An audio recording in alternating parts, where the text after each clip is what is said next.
Here is the cleaned, corrected, and properly formatted version of the transcript with a new line. After every full stop, period. No skipped words and all timing codes and errors removed. I saw the message while the elevator doors were closing. A single line from my family group thread bright against the dark screen. Dinner starts at 7:00. Don't be late. Under it was a photo every seat filled except mine. No one had told me they'd moved Christmas without me. By the time I reached my apartment, another notification appeared. A bill $25,000 for Serena's car. No greeting, no explanation, just a demand. I set my keys down, the silence tightening around me. They hadn't invited me home, but somehow they still expected me to pay. I grew up in a house where silence carried more weight than words. My father, Grant Rowan, liked to speak in short commands, never explanations. My mother, Elise, softened every edge he created, but never stepped between us. And my younger sister, Serena, lived in the spotlight he held up for her. Even as kids, she wore it easily. One winter afternoon when I was 11, I dragged an old computer tower from the garage onto the kitchen table. The casing rattled dust, lifting into the sunlight. I had no idea what I was doing. I only knew it felt like something that belonged to me. I bent over the open panel, studying the pieces as if they were a language I could learn. Grant walked in, coat still on. He didn't ask what I was building. He didn't even come closer. He glanced at the wires at me, then shook his head. "Waste of time," he said, hanging his keys on the hook. "Do something real." Behind him, Serena, 2 years younger, but always 2 steps ahead in his eyes, slid onto a chair, swinging her legs. "Dad, look what I made." She held up a drawing of a horse wearing a crown. Grant smiled, ruffled her hair. "That's talent," he said. His voice never sounded like that with me. I remember touching the motherboard lightly as if my fingers could hide my embarrassment. I closed the panel quietly and carried the computer back to the garage. That day, something shifted. A quiet understanding lodged itself beneath my ribs. I wasn't the one he wanted to see succeed. When I turned 16, Serena got a used car for her birthday. I got a handshake and a reminder to be responsible. 2 months later, she scraped the entire passenger side on a concrete pillar. Grant blamed me for not teaching her to park, though I'd never been in the car with her. Serena apologized once softly, but when Dad was in the room, she let the story twist toward my carelessness. It was easier for her that way. In high school, every science fair ribbon made Elise smile, but she tucked the certificates into a drawer as if afraid someone might see them. Serena's cheer trophies lined the hallway. Guests admired them the moment they stepped inside. I learned to live in the spaces between applause. In college, when I called home to share that I'd been accepted into a cybersecurity program, Grant sighed through the phone. "So you're still chasing that chasing as if ambition was a mistake." Serena's updates were different. New job offers, new celebrations, new praise. She kept me informed with a kind of polite pride, the way someone might discuss weather patterns. Never cruel, never kind, just detached. Looking back now, I realize none of it surprised me when they didn't invite me to Christmas. The pattern was older than any holiday. It was the life I had learned to survive in, but I never planned to stay in it forever. The bill arrived an hour after the Christmas photo, $25,000. The subject line was blunt, almost careless, as if the amount meant nothing to anyone sending it. A short note followed written by my father, Grant Rowan, and copied to my mother, Elise, and my sister Serena. Handled this before the end of the month. No context, no greeting, just expectation. I stared at the message until the numbers blurred. Serena had crashed her car twice before minor scrapes, careless turns, but this was the first time they'd asked me to pay for anything that wasn't mine, and they asked on a night they hadn't invited me home. My phone buzzed again. A new text from Serena. "Just take care of it. Dad's stressed. It's not a big deal." Not a big deal. She always used that phrase when she wanted something to disappear. I set the phone face down the screen, lighting the table in pulses. Outside, snow drifted along the balcony rail. Inside my apartment felt too still, too clean, as if waiting for a decision I wasn't ready to name. I tried to swallow the familiar ache, the one shaped like all the years. I was expected to fill the gaps, to be responsible, to be useful. They had cut me out of Christmas, yet assumed I would step quietly back in line when they needed help. A quiet part of me wanted to ignore it the way I always had. Another part, the part that had been growing quietly for years, simply paused. I picked up my phone again, scrolling through the group thread. Serena laughing at some joke. Elise holding a tray of cookies. Grant carving a roast. My seat empty. My name missing. The holiday complete without me. A knot tightened beneath my ribs, but not from sadness. Something slower, sharper. A realization settling like cold air in a quiet room. It wasn't that they forgot me. It was that they planned around my absence. I breathed in steady, exhaled. My fingers hovered over the screen, but no reply came. Not anger, not argument, nothing. I set the phone aside. Then I opened my laptop. The moment the screen lit up, I understood something I had never let myself admit. They didn't erase me by accident, and I didn't have to stay written in pencil. I didn't move at first. The laptop screen glowed in the dark kitchen, washing the countertop in a cold, even light. Snow tapped against the balcony glass, soft and rhythmic, the kind of sound that usually eased me. Tonight, it only seemed to underline the silence. I opened my financial dashboard. Rows of numbers blinked back at me, steady and factual, everything my family always refused to acknowledge. Years of contracts, payments, project bonuses, everything I had built on my own without them knowing, without them asking. My cursor hovered over the recent messages again. The Christmas photo, the empty seat, the car bill. Handle this before the end of the month. My father Grant always wrote like that, short-clipped, devoid of question marks, as if my life existed to patch the consequences of everyone else's choices, as if my job was simply to absorb impact. I took a slow breath and leaned closer to the screen, elbows braced on the cool countertop. When I was younger, I used to whisper explanations in moments like this. Rehearsed reasons, excuses, anything to soften their silence. I didn't owe explanations anymore. The first thing I did was pull up the bank account tied to the car loan. My name wasn't on it. Of course it wasn't. Serena's name was and my father's. Yet somehow they'd decided the responsibility belonged to me. The cursor blinked beside the contact number. I didn't call yet. Instead, I opened a notebook and turned to a clean page. I wrote 3 lines. Car loan. Due amount $25,000. Ownership Serena plus Grant. The handwriting was steady. Not angry, just precise. I turned to the next page. Christmas invite list not included. Message sent after dinner started. I flipped the page again. Pattern contribution expected, presents optional. I sat back staring at those words. They didn't sting, they clarified. For the first time, I felt the shape of the boundary forming not in emotion, but in logic, a clean cut, a necessary one. I closed the notebook. In the quiet, the apartment felt different, less like a refuge, more like a command center. I opened the drawer beside the sink and pulled out a folder. Inside were documents I hadn't looked at in months. Partnership agreements, revenue summaries, projected valuations, all the things no one in my family had ever asked about because they never believed I had anything worth knowing. I spread them out on the table one by one, aligning edges until everything formed a neat grid. It looked like evidence. Or maybe it looked like a map where I had been and where I was going next. I didn't need revenge. I needed distance. A clean separation measured in facts, not feelings. The bank's number flashed on the screen again. I tapped it. A calm automated voice answered. Please hold while we connect you. My fingers curled lightly around the edge of the counter. This wasn't anger. It was clarity, the kind that settled deep, the kind you felt in your spine. A human voice came next. How can I assist you? I spoke evenly. I need to report a vehicle for repossession.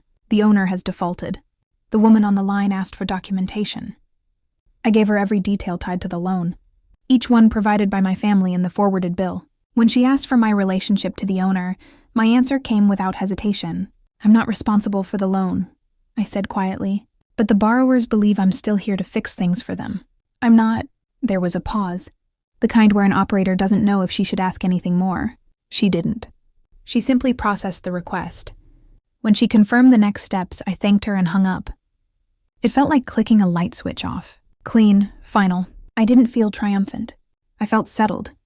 The apartment stayed still around me, the hum of the refrigerator rising and falling like a soft breath.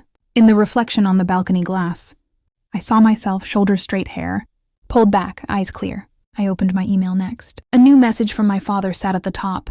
We need you to transfer the money tonight. I didn't open it. Below it, one from Serena. Please don't make this harder than it needs to be. I didn't open that either. Instead, I clicked new email. My fingers hovered, then typed slowly to Grant Rowan CC. Elise Rowan Serena. Rowan subject regarding the car body. I won't be covering the bill. This isn't my responsibility. Please handle it directly. I read it twice, not for tone, but for accuracy. It wasn't cruel. It wasn't emotional. It was simply the truth. I pressed send. The message left my outbox with a small soft sound, a tiny click, barely audible. Yet it felt louder than anything they had said to me all year. I shut the laptop gently, the screen fading to black. The apartment returned to its quiet rhythm. I walked to the window, leaning slightly toward the glass, the way I always did when thinking. Snow drifted down in slow spirals, settling on the balcony railing like dust on an old memory. I didn't feel guilt. I didn't feel doubt. For the first time, I felt direction. A shape of a life where I wasn't a placeholder, where I wasn't the family's quiet first responder, where I wasn't the reliable shadow. A life where I was simply me. I turned off the kitchen light. The room fell into soft darkness. Everything felt aligned. This time I wouldn't fix what they had broken. Morning light crawled across my apartment floor, thin and colorless. I woke to the vibration of my phone, steady as a heartbeat. Messages piled up one after another. Alerts, missed calls, new voicemails filling the screen before I even touched it. I didn't need to read them to know who they were from. I made coffee instead. The steam rose in slow coils, softening the sharp edges of the kitchen. I sat at the table, hands wrapped around the mug, letting the warmth settle into my palms. Only then did I pick up the phone.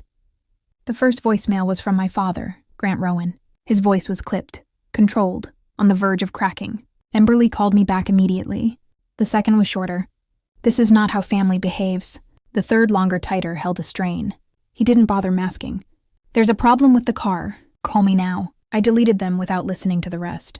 A message from Serena came next, her words rushing across the screen in a frantic stream. "What did you do?" "They came to the house. They're taking it. Dad is furious. This is your fault." I read it once, then placed the phone face down on the table. Fault. That word had followed me since childhood, lingering behind every request, every unspoken expectation, every silence. This time it didn't land. My coffee had gone lukewarm by the time the next notification appeared. A photo from an unknown number. It showed our old driveway in Seattle. 2 men loading Serena's car onto a flatbed truck. Serena standing on the porch in slippers, hair-tangled arms crossed tight across her chest. Grant in the background, jaw-locked, phone in hand, eyes furious, and pointed directly at the camera, as if I had taken the picture myself. A text followed. "We need to talk. Answer your phone." I didn't. I closed the photo and slid the device across the table until it rested beside the edge. Some things didn't need to be confronted twice. By noon, I was at the office. Denver sunlight hit the buildings, glass like a blade splitting, into sharp reflections across the lobby floor. I walked through it with the quiet certainty that had been building inside me all night. Upstairs, Kai Mercer, my co-founder, looked up as soon as I entered the engineering floor. "You okay?" he asked, voice low. I nodded once. "Just a long morning." He studied me for a beat but didn't pry. That was the thing about Kai. He knew when silence had weight. We had a meeting with the legal team, then a product review, then a quiet walkthrough of server updates. By 3 WADs, my phone hadn't stopped buzzing in the drawer of my office. When I finally returned to it, I found a new slate of messages. "Grant, you owe us an explanation." "Serena, I can't believe you do this on Christmas week." "Elise, my mother sent only one message. Are you safe?" I opened hers, typed a single line. "I'm okay," then closed the phone again. That was the only reply anyone received. Around 5, the elevator chimed. The sound echoed faintly through the quiet hall outside my office. Footsteps followed hard, purposeful, too familiar. I turned as the door opened slightly. Grant stood there, face tight with anger. Serena behind him, lips pressed into a thin line. Elise trailing softly, eyes downcast. "Emberly," my father said, stepping inside without waiting. "We need to discuss this." I stood still.